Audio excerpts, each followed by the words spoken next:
It's kind of crazy when you think about it, but 1 in 5 people will develop skin cancer in their lifetime. Yeah, it's a really staggering statistic. Really underscores how common this disease is.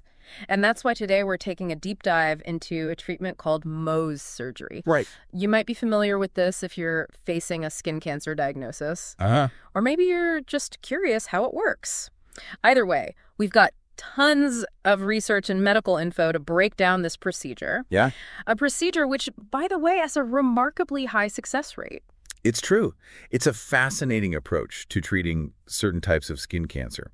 And it's become super important, as skin cancer rates just keep climbing. Yeah. And actually, what's interesting? There are more new cases of skin cancer every year than breast, prostate, lung, and colon cancers combined. Combined. Whoa, that really puts it in perspective. Okay, so let's back up for a sec. Make sure we're all on the same page about skin cancer itself. Sure. I know there are different types, right? Yeah, there are several types, but the vast majority fall into two categories. Mm-hmm. Basal cell carcinoma, or BCC, Okay. and squamous cell carcinoma, or SCC. Okay. And those are the two that Mohs surgery is most effective for. Got it. So those are the most common types. Yeah, BCC is the most prevalent of them all. And it's mainly caused by sun exposure. Okay. You can kind of think of it like a slow-growing tree root under the surface of your skin, Okay. and it often appears on the face, Makes sense. especially the nose, cheeks, forehead. Yeah. But you can get it in other sun-exposed areas too, Yeah. like the ears, the neck, arms. Sure. And is it usually like a one-time thing or, Sadly, no. Ah. People who've had one BCC are more likely to develop new ones, often within a 5-year span. Oh, wow. And while it grows slowly, it can still cause damage if it's left untreated. Oh, okay. Sometimes it bleeds, or it ulcerates, or it can even cause significant tissue destruction. Definitely something you don't want to ignore then. Okay, what about squamous cell carcinoma? Right. How is that different from BCC? Well, squamous cell carcinoma, or SCC, it also develops on sun-damaged skin, Okay. but it often arises from a precancerous lesion called actinic keratosis. Say that again? Actinic keratosis. Okay. They're those rough, scaly patches you might notice on sun-exposed areas. Oh, right.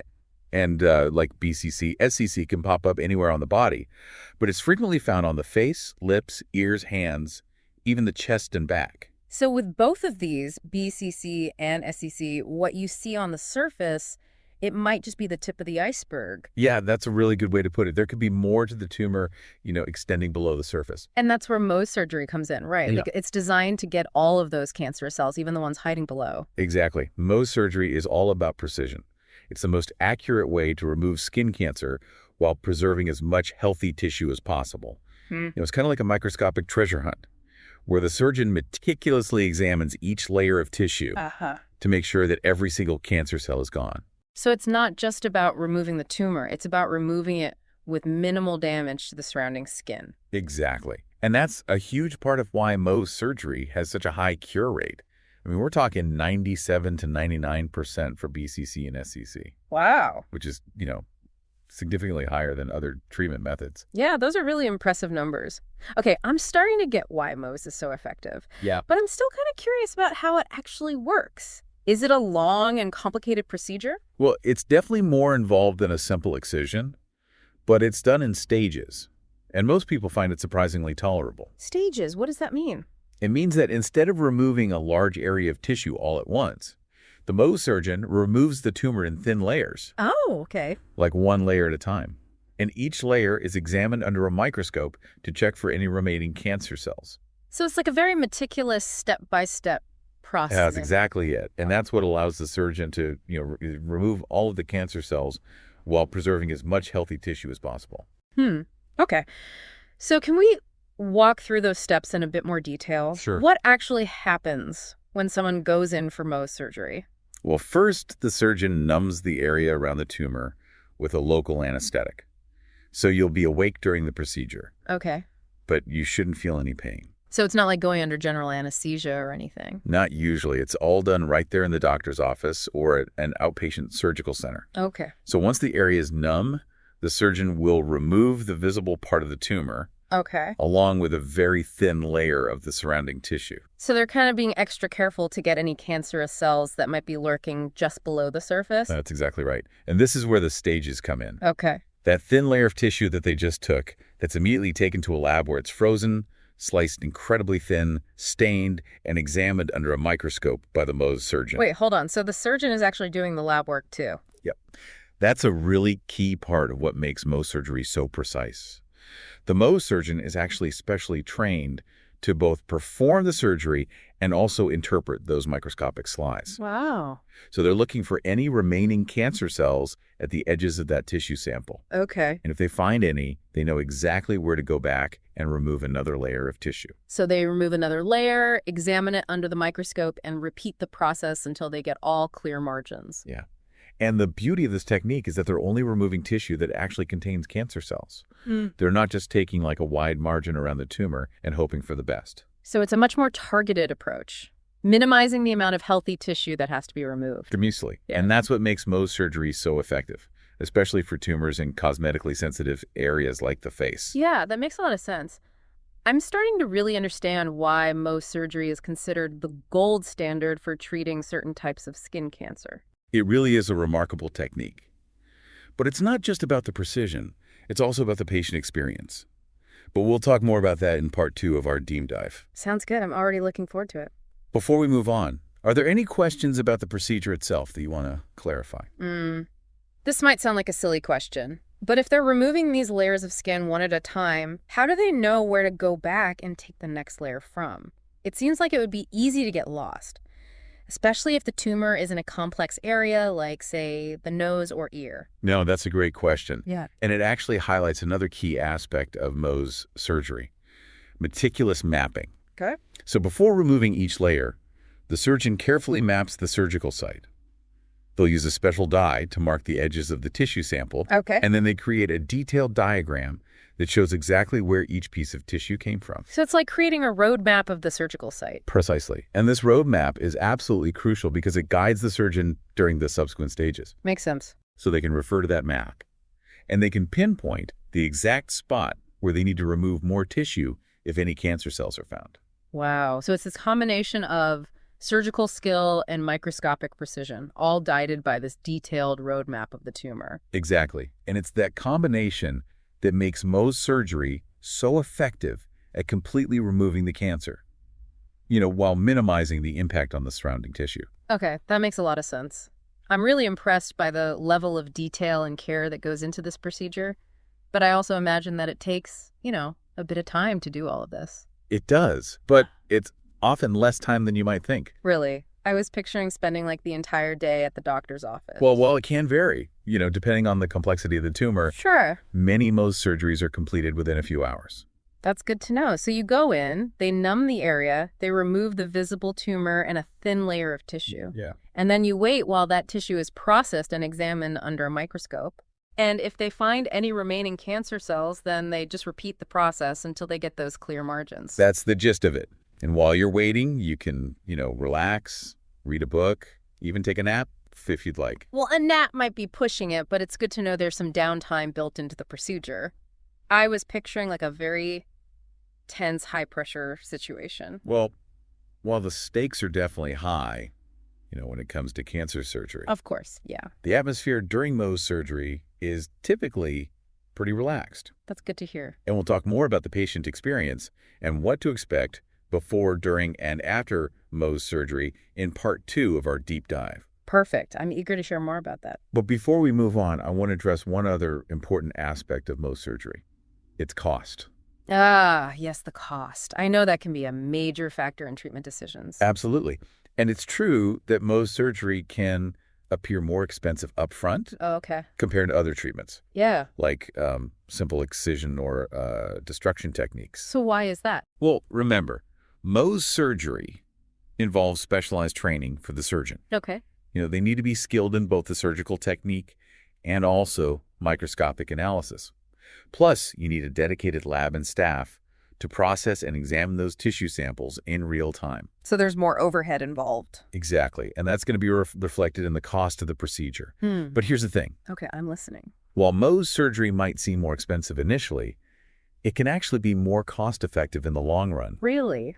How so? Well, remember those high cure rates we talked about? The 97 to 99% for BCC and SCC. You got it. Because Mohs surgery is so effective at removing all of the cancer cells, the risk of that cancer coming back is significantly lower compared to other treatments. Right. And that means you're less likely to need additional treatments down the road, Okay. which of course can save you money in the long run. Yeah, that makes sense. So it's kind of like an investment Uh-huh. in your long-term health and well-being. Exactly. And it's important to factor that into your decision-making process. Mm-hmm. We'll actually dive deeper into the cost comparison and other factors to consider when choosing a treatment option in Part 2. Sounds like a plan. This is all incredibly helpful information. Good. I'm already feeling much more informed about Mohs surgery. Great. I'm glad we could shed some light on this important topic. And be sure to stay tuned for Part 2, where we'll explore the patient experience, Okay. the risks and benefits of Mohs surgery, Right. and how it compares to other treatment options. I can't wait. Thanks for all the insights so far. It's been my pleasure. And remember, if you have any concerns about skin cancer, always best to consult with a qualified dermatologist Good advice. or other healthcare professional. All right, let's take a quick break, and we'll be back soon with Part 2 of our deep dive into Mohs surgery. Welcome back. We've been talking all about Mohs surgery. Yes, we have. And I'm honestly even more impressed by the precision Yeah. than I was before. It's pretty incredible. But we left off talking about the cost. And how Mohs can sometimes seem, a little pricey. Right. And that's definitely a concern for a lot of folks. But remember, it's important to look at the big picture when we're thinking about cost. Okay. Because while the initial price tag for Mohs might seem a little higher, its really impressive success rate often makes it more economical over time. So you're saying it's less likely to need repeat procedures, Exactly. which means fewer expenses down the line. Exactly, yeah. Think of it this way. Imagine needing, multiple rounds of a cheaper treatment, Right. each with its own set of fees Yeah. and potential complications. Yeah, of course. That can really add up. It can. And not just financially, but also in terms of time and stress. That's a great point. I hadn't really thought about it like that. Yeah. So even though Mohs might require like a slightly larger initial investment, it could actually save you money and hassle in the long run. Precisely. And when we talk about investments, we can't forget the most important one, right? Your health. Absolutely. So let's talk more about that patient experience then. Sure. What can someone actually expect if they are scheduled for Mohs surgery? Well, it's actually much more comfortable than many people think. Oh, okay. Remember, Mohs is typically performed in an outpatient setting. Okay. You just arrive at the doctor's office or a surgical center, and, they'll make you comfortable in a treatment room. So no scary hospital gowns and overnight stays? Not for Mohs surgery. No. The first step is they numb the area around the tumor Okay. with a local anesthetic. Okay. You'll be awake for the whole procedure, but it shouldn't hurt. Is it kind of like going to the dentist? Yeah, very similar. Okay. You might feel some pressure or a little bit of tugging, but it shouldn't be painful. Okay, that's reassuring. Yeah. I think a lot of people, myself included, tend to imagine surgery as this like big dramatic ordeal. Yeah. But it sounds like Mohs is a bit more, low key. It is, yeah. Once the area is numb, the surgeon removes the visible portion of the tumor, along with a very thin layer of the surrounding tissue. And this is where the really meticulous nature of Mohs, really shines. So after they remove that first layer, Right. what happens next? Then it's time for a little break. Okay. While you relax in a waiting area, that little tissue sample they took, it's whisked off to an on-site lab. So it's not like they send it off to some like faraway lab Yeah. and you have to wait like days for results? No, not at all. The lab is right there. Wow. An especially trained technician will freeze the tissue, slice it super thin, and prepare it for examination under a microscope. And this is where the Mohs surgeon comes back in, right? That's right. Remember, a key part of Mohs surgery is that the surgeon is also the pathologist. Right, right. They examine each slide meticulously, looking for any lingering cancer cells at the edges, and if any are found, they mark their location on a map Oh, cool. of the surgical site. So it's like a treasure hunt. Yeah. But instead of gold, they're searching for those pesky cancer cells. I love that analogy. And because they have this detailed map, they know exactly where to go back and remove another layer of tissue, and then the process just repeats. Oh. Remove a layer, examine it, map it, repeat. It's really remarkable how they can remove such thin layers and examine them in real time. Yeah. Like, I'm guessing this wasn't possible when Dr. Mohs first developed this technique, back in the 1930s. You're absolutely right. Back then, the process was much slower. But, thanks to advancements like frozen section technology, Mohs surgery has become much more efficient. Oh, patient-friendly. that's great to hear. So what other advancements have kind of contributed to the evolution of Mohs surgery? Well, another major breakthrough was the development of specialized stains and dyes Okay. that help highlight the cancer cells under the microscope, Oh, cool. so they're even easier to identify. So it's become even more precise and accurate over time. Precisely. Mm. Yeah, and also, the tools and techniques for repairing that surgical defect have also advanced, which has led to better cosmetic outcomes. Okay. So surgeons now have, a much wider array of options for closing the wound Right. and minimizing scarring. It's amazing to see how far Mohs surgery has come from those early days of, zinc chloride paste and long wait times Yeah, for sure. to its current status as like the gold standard for treating certain types of skin cancer. It really is a, remarkable journey of innovation and refinement, and the journey continues. Oh. Researchers and surgeons are always trying to improve Mohs surgery, Yeah. exploring new technologies and techniques to make it even more effective and patient-friendly. So what might the future hold for Mohs surgery then? Are there any exciting developments on the horizon?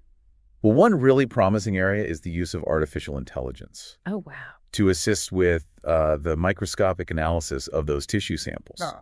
Imagine a computer program that could actually help the surgeon identify cancer cells with even greater accuracy Wow. and speed. So instead of the surgeon meticulously examining every single slide under a microscope, AI could help to speed up the process and potentially even improve the accuracy. That's exactly right, yeah. It's still in its early stages of research, Okay. but it has the potential to, completely revolutionize Mohs surgery once again. Wow, that's really cool. Yeah. And there's also ongoing research into new and better ways to close and repair the wound. Okay. Minimizing scarring and maximizing those cosmetic outcomes.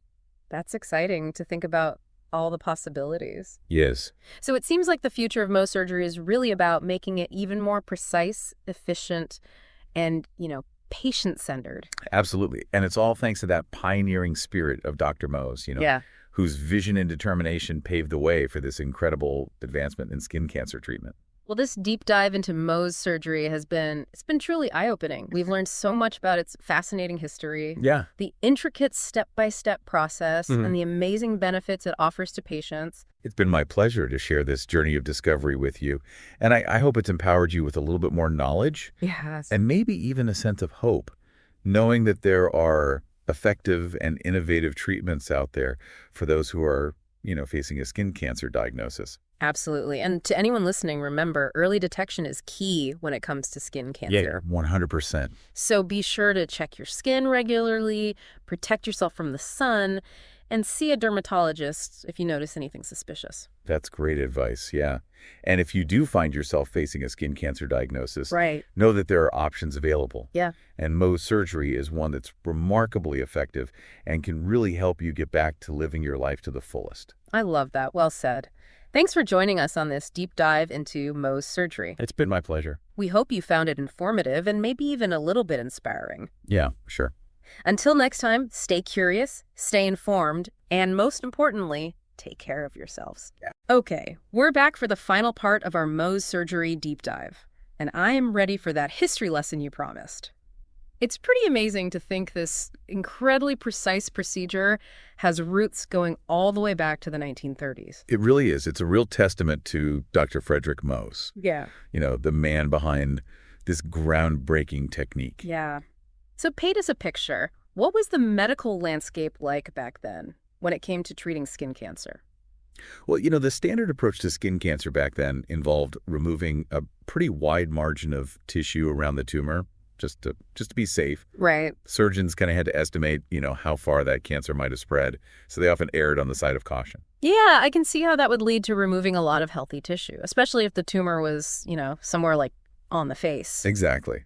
And that could result in some pretty significant disfigurement, both physically and emotionally. And, Dr. Mohs, a very forward-thinking surgeon, was really concerned about the impact of this on his patients. So he set out to find a better way, a way to remove the cancer completely, but without causing, unnecessary damage. Precisely. And his breakthrough came from thinking outside the box. So instead of relying on guesswork, Dr. Mohs envisioned a technique that would allow him to actually see where the cancer cells were like in real time during the surgery. Wait, so he wanted to actually examine the tissue under a microscope, like while he was operating? Exactly. It was a pretty revolutionary idea at the time. And to achieve this, he developed a special paste. It was made from zinc chloride. Okay. And this paste, it would fix the tissue. And that allowed him to remove it in those thin layers and examine it under a microscope right there in the operating room. So he was basically acting as both the surgeon and the pathologist. You got it. He would remove a layer of tissue. He would examine it under the microscope. And if he found any cancer cells at the edges, well, he knew exactly where to go back and remove more tissue. That sounds like a painstakingly meticulous process. It was. And it required, a ton of patience and skill. But the results were remarkable. Yeah. So Dr. Mohs, he was able to remove skin cancers completely while preserving so much more healthy tissue compared to, those traditional methods. That's incredible. But I'm imagining things were a bit slower back then. Did patients have to wait like hours for the results of each layer? Yeah, you're right. The early days of Mohs surgery were a bit more time consuming. Makes sense. Patients did have to wait, while the tissue was processed and examined. Right. But even with those limitations, Dr. Mohs' technique was, it was a game changer for skin cancer treatment. Totally. So how has Mohs surgery evolved from those early days? What are some of the key advancements, that have made it the sophisticated procedure that it is today? Well, one of the biggest advancements was the introduction of frozen section technology. Okay. And this allowed for much faster processing and examination of the tissue samples, which, really cut down that wait time for patients. So no more waiting hours on end for each layer to be analyzed. Exactly. The turnaround time it's so much quicker now. Right. Which makes the whole procedure more efficient and, less stressful for everyone involved. That's huge. What other advancements have contributed to, the evolution of Mohs surgery? Another big one was the development of these specialized stains and dyes. Okay. That help highlight the cancer cells under a microscope. Oh, cool. They make them, way easier to identify. So it's become even more precise and accurate over time. Precisely. And the tools and techniques for, actually repairing that surgical defect have also advanced, which has led to better cosmetic outcomes. Yeah. So surgeons now have a lot of options for closing the wound and minimizing that scarring. It's amazing to see how far Mohs surgery has come, from those early days of zinc chloride paste and, crazy long wait times. Yeah, for sure. To, its current status as the gold standard for treating these types of skin cancer. It really is a remarkable journey of, innovation and refinement, and the journey continues. I was going to say. Researchers and surgeons are always looking for ways to improve Mohs surgery. They're exploring all these new technologies and techniques. Right. To make it, even more effective and patient-friendly. So what might the future hold for Mohs surgery then? Are there any exciting developments on the horizon? Well, one really promising area is the use of artificial intelligence. Oh, wow. Okay. To help with the microscopic analysis of those tissue samples. Okay. Imagine a computer program, right?